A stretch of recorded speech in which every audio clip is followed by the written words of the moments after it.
भारत माता की वंदे वंदे। बहुत बहुत धन्यवाद। उनको स्वागत करती हूँ as a Rajya Sabha member from Arunachal Pradesh. अपने गालों तांगों से उनको स्वागत करते हुए भारत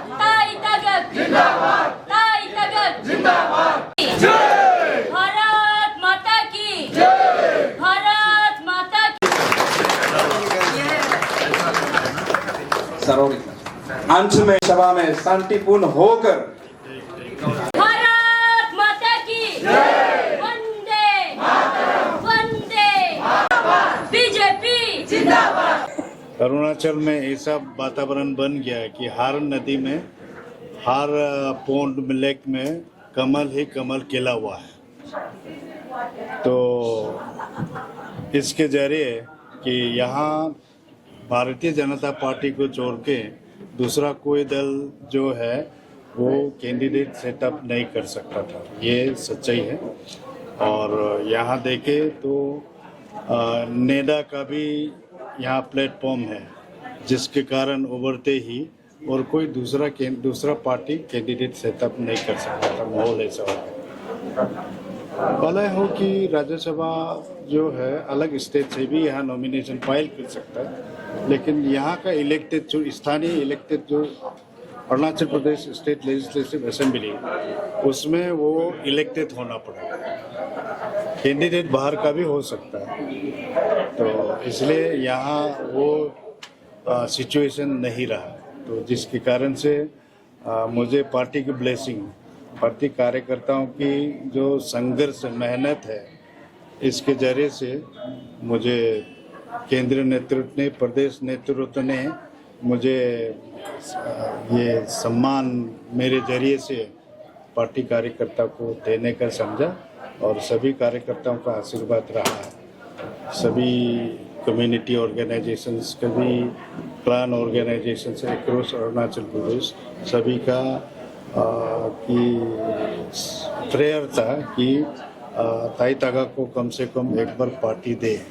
तो पार्टी ने उस प्रकार से मुझे चयन किया। और ये जो हम लोग देख रहा था पार्टी, जब पार्टी को हम बात करते हैं तो 16 उम्मीदवार, हाँ, लेकिन कमजोर कड़ी कहाँ था और मजबूत कड़ी निकल गया बाहर। देखिए, Bharatiya Janata party internal democratic party है। यहाँ टिकट के लिए अप्लाई कर सकता है, उसमें कोई मना, कोई भी कार्यकर्ता टिकट अप्लाई कर सकता है इलेक्शन प्रोसेस में एलिजिबिलिटी हो। और जब टिकट किसी एक को चुना जाता है तो वो अपने आप उसको सपोर्ट करते हैं और पार्टी के लिए काम करते हैं। हमारे विचारधारा ही वही है कि अंदरूनी मामला जो है हम अंदरूनी में चर्चा करेंगे, और टिकट मांगना भी कोई अलग से नहीं था। हमारा पार्टी सक्रिय लीडर लोग था और वो भी कि पार्टी का टिकट जो है उसके लिए अप्लाई किया था। श्रेय किसको जाएगा?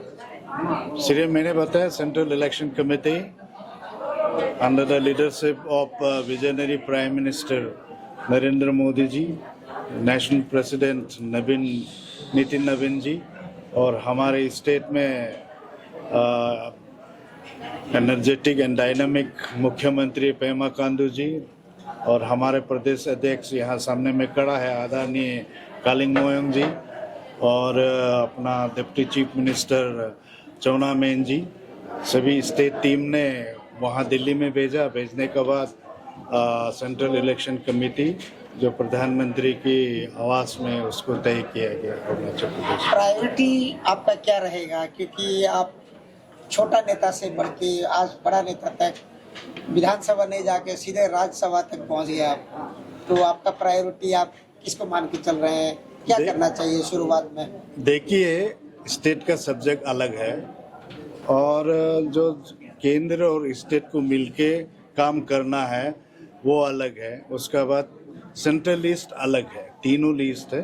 वो लिस्ट के देखते हुए हमारा स्टेट सरकार ने क्या करना है, केंद्र सरकार ने क्या करना है, और दोनों का जो टर्सरी लिस्ट है उसमें जो हमको प्रदेश सरकार से लोगों का हित के लिए कुछ करना पड़ेगा, तो एक सांसद होने का नाते क्या करना पड़ेगा, क्या कर सकता है, और कोई कसर में नहीं छोड़ूंगा उसको। आपका यंग लाइफ बहुत दुख दर्द से गुजरा हुआ है, हम लोग खुद भी जानते हैं, काफी सालों आप यंग थे उस समय में। लोगों को क्या मैसेज देंगे, और खास करके युवा को जाते जाते दिल्ली जब जा रहे हैं तो क्या बता के जाएंगे? अभी देखिए, हमारा लाइफ भी एक ऐसा बहुत एक इंटरेस्टिंग लाइफ रहा है। जब अरुणाचल प्रदेश हम लोग का जो 82, 83, 80 ये सब में जब सड़क बनाता था उस समय में ये बुलडोज़र ये सब नहीं था, तो मैनुअल से करना होता था। जब पत्थर जगह में आता है तो वो जंपर से होल बनाना पड़ता था और उसका बाद रोड बनाना पड़ता था। उसी में उस जंपर को फिर करने के लिए पानी तो सप्लाई करते रहना पड़ेगा, तो इसलिए हम लोग उस समय में 2 रुपया पार दे करके वो लोग देता था, और जो सीनियर लोग 10-15 रुपये लेता था जो ये कर सकता। हम लोग जंपर उतारने नहीं सका, तो इसलिए हम लोग को भी फिर बेम्बू चुंगा में पानी बुक के देना और उन लोग को जो जो सामग्री जरूरी है उसको पहुंचाना, ऐसा करके काम करके उन लोग ने दया भाव किया है वेकेशन समय में। और उसके बाद में पार्टी में आने के बाद इसलिए मैंने चुना है कि जितना भी तकलीफ रास्ता देखा गया तो जीवन में भी समाज सेवा काम करना चाहिए। सेवा के लिए, समाज के लिए जितना अपने आप को उपयोग हो सकता था ऐसा संघर्ष किया। और अभी तक मैंने कितना 17 टाइम्स ब्लड भी डोनेशन दिया, और अपना एडवाइज़र में ऑनरेरियम मिलता था भी ज़रूरतमंदों को दिया है। तो ऐसा करके कोशिश किया, अब भी ये करते रहेंगे। सेवा ही हमारा बचपन से शुरू हुआ, अंतिम तक ये सेवा काम करते रहेंगे।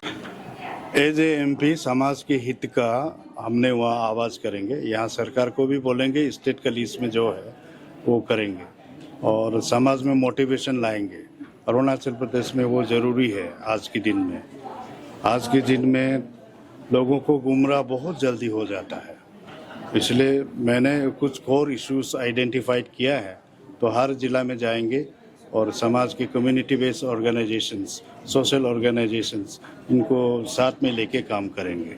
जब तक समाज सरकार के साथ नहीं रहेगा, सरकार केवल नहीं कर सकता है, क्योंकि हर घर में सरकार वो करेगा नहीं। अपना से भी आत्मनिर्भर, आत्मविश्वास होके आना पड़ेगा, मेहनत करना पड़ेगा, डिसिप्लिन लाना पड़ेगा, एक दूसरे को भरोसा, विश्वास, एक दूसरे को सहयोग करना पड़ेगा।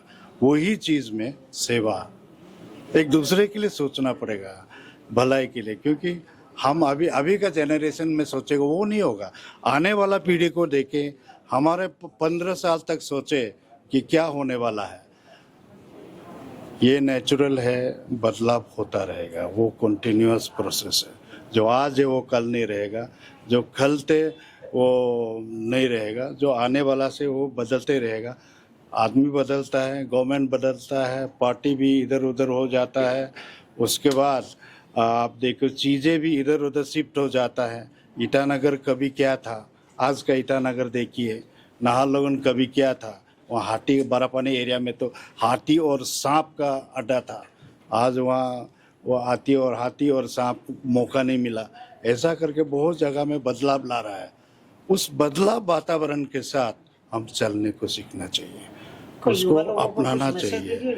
मैं युवा, आपके जरिए से युवा पीढ़ी को ये अपील करना चाहूँगा कि गुमराह से बचिए, सोशल मीडिया में फेक न्यूज़ से बचिए, फेक इन्फॉर्मेशन से बचिए, और कोर इन्फॉर्मेशन तक वो जब तक असर्टेन ना हो वो बच्चे आजकल गुमराह करने वाला बहुत सारा वन मैन ऑर्गेनाइजेशन भी बहुत है अरुणाचल प्रदेश में, वो दिखाई नहीं देता है, लेकिन ईटानगर बंद हो जाता है। इसलिए बंद कल्चर से अवॉइड रहे।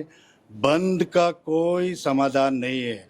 हम लोग बचपन से आपसू से आंसू से काम करते आया, हम लोग को जेल में रखा गया, लेकिन इशू अभी तक समाधान नहीं हुआ। वो इशू क्या है? चकमा हाजुंग रिफ्यूजी इशू, वो आज तक बना हुआ है और इससे बड़ा इशू नहीं था। इसलिए हमारे युवा पीढ़ी को गुमराह नहीं करना चाहिए। इनको अच्छा सिटीजन बनाने के लिए हम सब का योगदान, और हर युवा पीढ़ी का, उसका माता पिता, पेरेंट्स, गार्जियंस, वो भी ये ध्यान रखे। आज का दिन में ड्रग्स एडिक्शंस बहुत भयानक है, डिप्रेशंस, उसका बाद डिप्रेशन होने का बाद फिर क्रिमिनल, वो सारा चीज़ नियर देयर रिलेटिव्स ही ऐसा गुलूम मालूम हो रहा है। इसलिए ये ट्राइबल स्टेट है, इस सेंसिटिव सिचुएशन में हम सभी थोड़ा पेशेंस रखें, और सरकार को भी अल्टीमेटम देते रहता है, ऐसा वातावरण देख रहा है। हर चौथा चीज़ को चीफ मिनिस्टर को ही अल्टीमेटम देगा तो आपका समाधान नहीं आएगा। लिखा लिखी होगा वो होगा, लेकिन एक्ट करना पड़ेगा, वर्ड्स को वर्क्स में बदलना पड़ेगा। आज हमारा मुख्यमंत्री वर्ड्स को वर्क्स में बदलने का काम कर रहा है। इसलिए मेरे जैसे आम कार्यकर्ता को राज्यसभा भेजने का अपने प्रदेश अध्यक्ष, प्रदेश मुख्यमंत्री, उप मुख्यमंत्री ने सोचा कि हमको वहाँ भेजा जाए, कुछ ग्राउंड वर्क करे, क्योंकि सांसद होने से भी ग्राउंड वर्क करना जरूरी है। ये स्टेट लेवल, नेशनल लेवल में ग्राउंड वर्क करना जरूरी है।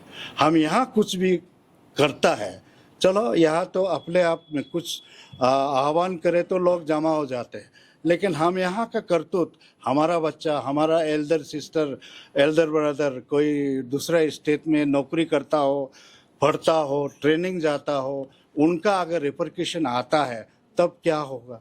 हम हर चीज़ को कंसिडर करके जाना चाहिए। कोई भी चीज़ डिस्कशन, डायलॉग, सीट टुगेदर, इससे अगर निर्णय नहीं निकल पाता है तो समय के साथ चलना होता है। समय भी सोल्यूशन है। इसलिए आपके माध्यम से यही कहना चाहता कि युवा पीढ़ी गुमराह नहीं होना चाहिए। युवा पीढ़ी अपना जैसे कि अपना फ्यूचर को बनाने के लिए सक्षम, मेहनत, डिसिप्लिन के साथ जाना चाहिए। डिसिप्लिन होगा, कोई भी काम इम्पॉसिबल नहीं है, और कोई छोटा चीज़ से आप शुरू करो, वो बड़ा आपको दिशा दिखाएगा। हमें डायरेक्ट अगर बड़ा चीज़ काम करोगे, आप कुछ समय में सक्सेस होगा, लेकिन फटाफट जैसे आया वैसे ही ज़्यादातर लोग गिरा हुआ इस इतिहास ने आज तक हम लोगों का सामने रखा है। इसलिए एजुकेशन, हेल्थ और कोऑपरेशन, कलेक्टिविटी, ये सारा चीज़ देखिए, दुनिया बदल रहा है, हम भी बदलना चाहिए। हमें पुराना चीज़ को निकल के अपना दिमाग को ख़राब नहीं करना चाहिए। और हमारा किसी नेता या किसी पार्टी का या किसी जो पर्सनल इंटरेस्ट है, वेस्टेड इंटरेस्ट है, उसका बहकाव में हम कभी भी नहीं आना चाहिए। हम समय को भी चांस देना चाहिए, सरकार को भी चांस देना चाहिए, समाज को भी चांस देना चाहिए, और हम भी बदलने का देखना चाहिए। तभी आपस में समझदारी जब लाता है तो स्टेट, हमारा स्टेट एक डेवलप्ड एंड ऑर्गेनाइज्ड समाज भी हम निर्माण कर सकते हैं। दूसरा कोई आके नहीं कर देगा, ये भूल जाइए। हमारे लोग दूसरा पर एक्सपेक्टेशन रखता है, ये गलत है। दूसरा पर नहीं, अपना आप से जोड़ा रहना चाहिए, और समाज, हमारा जो भी समस्या है मिलके रहेगा, और संयम बरतना भी चाहिए। उम्मीद तो काफ़ी उम्मीद है, क्योंकि ग्रासरूट का लीडर ग्रासरूट से बनकर वो स्टेट में आया, रिस्पॉन्सिबल लिया ऑर्गेनाइजेशन में। जैसे मैं थोड़ा पहले भी कहा, पहले ऑर्गेनाइजेशन डायरेक्ट वो प्रदेश अध्यक्ष भी नहीं बना, पहले वो जनरल सेक्रेटरी बना, उसका बाद अध्यक्ष बना, चीफ स्पोक पर्सन भी था पार्टी का। लेकिन चीफ स्पोक पर्सन बनने का पहले स्पोक पर्सन भी था। एकदम स्टेप वाइज से उठने वाला है, तो काफ़ी उम्मीद है कि अरुणाचल का विषय या जो भी इश्यूज लेगा संसद में अच्छा प्रेजेंटेशन करेगा, बोलकर काफ़ी उम्मीद है।